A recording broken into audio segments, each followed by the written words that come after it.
బండి సంజయ్ కీలక వ్యాఖ్యలు చేశారు. బీజేపీలో వ్యక్తిగత నిర్ణయాలు ఉండవని, సొంత నిర్ణయాలను పార్టీకి ఆపాదించొద్దని సూచించారు.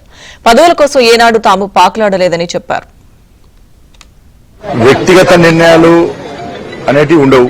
భారతీయ జనతా పార్టీ కార్యకర్తలు కానీ, నాలుగు నాయకులు కానీ పార్టీ ఆలోచిస్తుంది, పార్టీ నాయకత్వం ఆలోచిస్తుంది. ఎవరికి ఏ బాధ్యత ఇవ్వాలి, ఎవరికి ఏ పని చెప్పాలి అనేది పార్టీ నాయకత్వం ఆలోచిస్తుంది. మేము పదవుల కోసం కానీ వీటి కోసం కానీ ఎప్పుడు పాకలాడము. పార్టీ ఆలోచిస్తుంది ఎవరికి ఏం చేయాలని.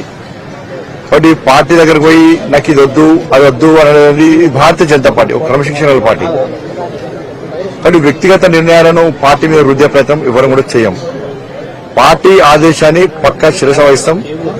పార్టీ ఏది చెప్తే అది చేసేటువంటి కార్యకర్తలే భారతీయ జనతా పార్టీ కార్యకర్తలు.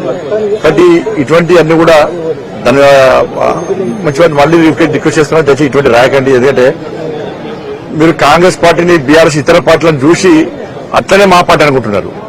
మా పార్టీ అందరు కలిసి సమిష్టిని తీసుకుంటారు, సమిష్టిగా వాళ్ళు నిర్ణయాలు తీసుకుంటారు. వాటిని అమలు చేసే బాధ్యత కార్యకర్తలుగా నాయకులు మా మీద ఉంటుంది. వాళ్ళు ఆలోచిస్తారు, ఎవరికి ఏది ఉండాలో ఏది ఇవ్వాలో ఆలోచిస్తారు. మరి దాన్ని మేము శిరస వహిస్తాం, కమిట్మెంట్ గల కార్యకర్తలు శిరస వహిస్తాం. కాబట్టి ఇటువంటి తప్పు